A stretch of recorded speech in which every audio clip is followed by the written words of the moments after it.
throughout the whole year. She said, "Oh no, the other family got it. We're gonna let you take a break.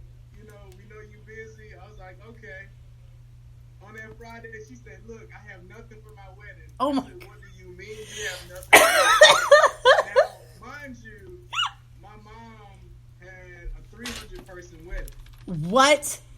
So imagine having to pull off a miracle the next day. Yeah, nothing, Soror, nothing. Nothing. Nada. No decor, no nothing. Not even the colors. Her colors were, it was burgundy, gold, and ivory. Oh. She had a fall wedding. Uh-huh. And so I didn't get nobody slept at all. I had to call in my team. We were literally working around the clock because, remind you, I'm in Atlanta. My mom was in South Carolina. So we had to go to South Carolina to make a miracle happen. Stop. But I used that as part of my strengths. Uh-huh. So if I can do an overnight wedding, I can do anything. Yes. And so when it came to other weddings, it was like the challenge. Like, people want lions and all this extra stuff. Wait a minute. You had someone actually ask for a real lion? Someone had real lions at their wedding. Shout out to the lion and then. So it's like, that challenge helped me to, really strengthen my mind, my business, and my spirit. And I was like, you know what? I can do anything as long as, I have enough time, even if it's 24 hours or less. How about that? To make a miracle happen. But it's fun and I enjoy it. I've been doing it now for about 16 years. 16? So, you look like you're about 20. So you started when you were like 4? Like, talk to me. You look amazing. July 11th made 15 years last year. This will be my 16th year. Wow. Shout out to longevity. And you have a lot of entrepreneurs. Hey, Mama Moses. That's right. So before we go ahead, you saw Joanne Pham that was on. And Joanne Pham is a founder of the Perry Girls. And that's why we're on this platform, because she said, I want to do something and have it pop and have women have platforms. Exactly. You see his smile. I told you he had pretty teeth. Y'all, he got all his teeth too. So doesn't he look exactly? He looks like a baby. I want to see ID at the end of the show. So you did Mom's wedding. Shout out to Mom. And it was a success. So that's when you said, this is what I was called to do. Yes. Okay. Absolutely. Okay. Undeniable. That was the test. That was the biggest test of my career.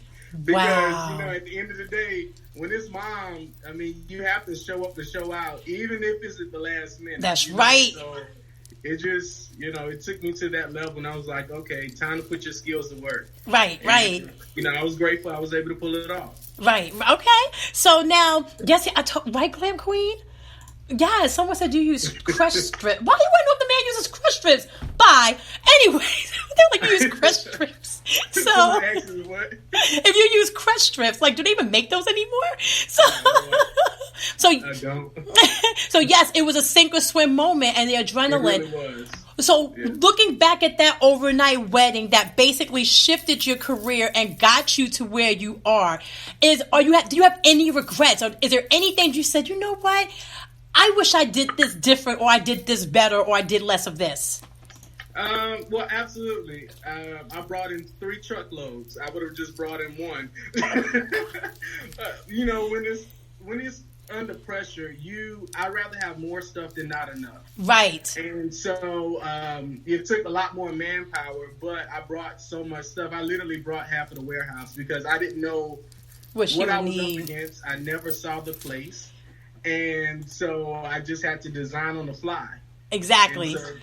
So with that, it just, it made everything worth it. But had you given me enough time or enough layout, I think I could have done even more of an exceptional job than that. But everyone was pleased and I was happy.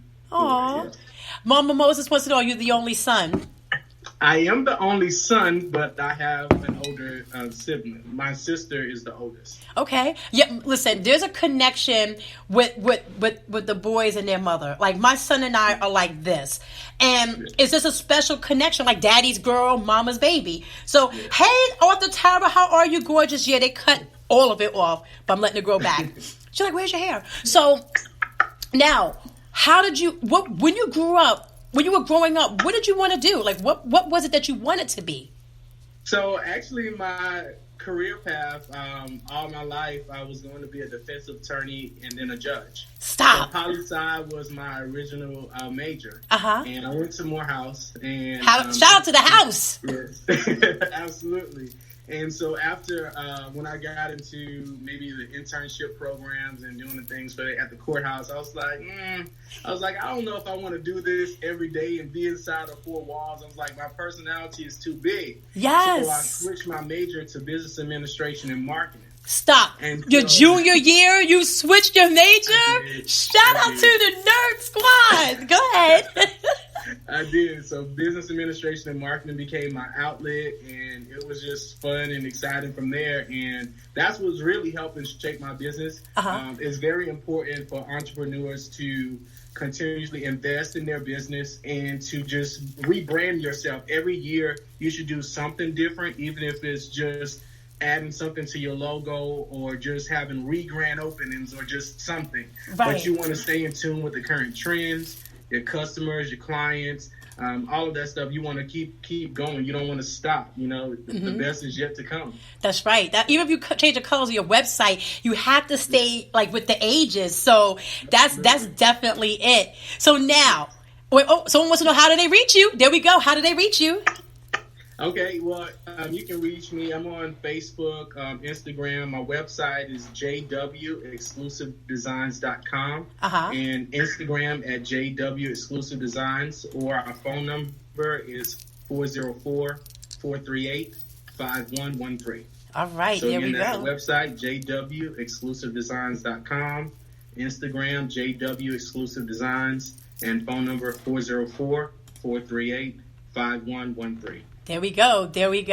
So now my question to you is this. And listen, I wanted to be a dentist, and I was talked out of it when I was younger. I had a guidance counselor tell me that little black girls from New York don't become dentists. They become school teachers, which I just happen to be now, or they become social workers or nurses. And I knew in my heart I didn't want to be a nurse because my mom was a nurse. And I'm squeamish. I don't like blood. I just wanted to put braces on kids' fake teeth, and that was it. And I'm a huge proponent, even in my book, Prerequisite to Adulting, I always say stop pushing your kids to live vicariously, don't live vicariously through you.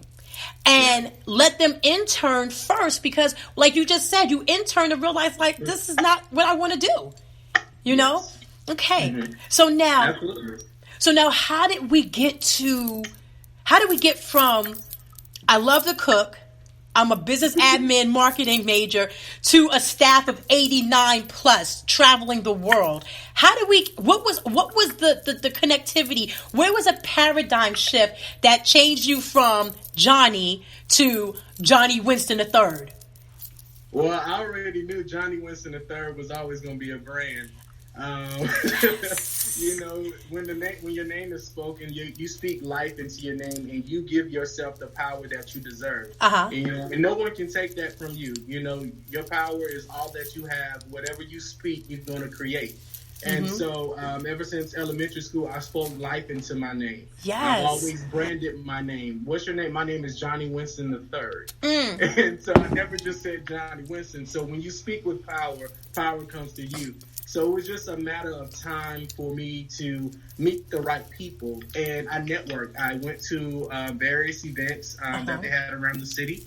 And I just happened to network with prominent promoters and other people that I didn't know what their profession was at the time. But, when you get out there and you actually network with people and, share what you do, things grow. Right. And so I met the right people. I mean, that's all I can say. I met the right people at the right time. There you go. Look, Dr. Tammy, I need him to talk about the networking section for our tutorials for the book, because you hit it on the head. People think I make this beautiful website, I go live for 5 minutes, and that's it. You have to get up, get out, and make it worth. Exactly. Yeah. And the more you learn, the more you earn. And the only way you're going to earn and learn is by meeting people. Okay? Yes. So I agree with you 1,000%. You're about to be recruited, Mr. Winston III. You're about to be recruited. I'm all here for it. That's what I'm talking about. So now, what are 3 pet peeves? I don't want to say pet peeves. What are 3 things that when you see with a wedding, it just makes you cringe? What are three things that make you just want to like, ugh? Well, a few things that make me cringe. When it's too many people involved. Okay. And what I mean by that, if the bride just hire you for one part, and then they say, oh, well, my aunt or such and such is doing this, and then they have so many other moving parts, and it's not a cohesive train. Uh-huh. And, I'm all about unity and uniform. And so when I give out a schedule, it's to the T. I tell the bride when they're waking up, when they're going to eat breakfast, they makeup schedule. Like, I go like a detailed, thorough itinerary. Wow. But when I don't have that, and if I'm just a day of coordinator, that kind of makes it a little lost in the sauce. Right. You can't put your magic to it. Right. And so when you have too many people in place, I'm about business and contracts. So when you have so many people and everybody want to give their opinion, I'm like, look, with all respect, I only deal with who's on the contract. Boom. And that keeps everything out of the way. That keeps so many sidebar conversations, and it makes it easier. But brides don't always understand that. Right. But it's very important for business that if you're on the contract, I don't need to speak to mom. I don't need to speak to dad. I don't need to speak to anyone else but who's in black and white with me. Right. Right. And that makes everything 10 times easier. Second pet peeve would be if they buy things outside of, I know what you're going to say. And it comes across a little cheap. Okay. So you have exclusive and they have dollar store. Right? Yeah. So I'm like, we have a lot of nice inventory and things like that. I was like, no, you don't need the extra stuff. But then some people just insist on bringing certain things. And it's like, It might clash in decor. We run into those barriers at time. And I just have to politely be like, look, I'm sorry. It's not going to work for us because it's taking away the elegance. You can't. You can't set the tone and then you have something that's just... Because all it takes is one thing to make the whole thing look a mess. Right. Like you have beautiful swans. They're like, I want a woodpecker for my centerpiece. It's just like, what? Right. And like the worst thing I hate if we do an event and say for instance, we're not catering. Right. We're just only doing the decor. And we set the buffet elegant, for the caterers. Uh-huh. But when the caterers come in and they have wire racks at a wedding and aluminum pans, and I'm like, no. See, I always bring my chafing dishes as a backup right. when we're doing weddings just because of presentation and look. Right. And I was like, yeah, you just can't have, because everybody's just going to look at the whole uniform of it. It's not just about, the caterers have wire racks and that, but it's all about the whole decor as a platform. Right. And, you are your brand. So say that again, please. You are your brand. So either you're going to make the event or the event is going to make you. Exactly. And shout out to author Tara Williams who's watching. She says the same thing. You are what you brand. Yes. Well, I'm paraphrasing it, but she says something like that. And you can't be a mess and expect to, just because you want to be a mess with your nightmare, don't expect I'm going to dilute my services because you want to be a mess. Where'd he go? Someone was there you go. In. Oh, okay. I was like, where'd he go? Okay, so... Can you still hear me? I can see and hear you. We're good. I can't hear you anymore. You cannot hear me? No. Gasp! Can you hear me now? Say something. I can't hear you anymore. You're going to have to come back out. You're going to have to hang up and come back. So... Okay. Okay, so hang up. And then come back. Hang up and I'm going to call back. Okay. All right. So, he really gave us some good nuggets so far. And, before I go ahead, I don't know how to connect this. This is the pet peeve that I have.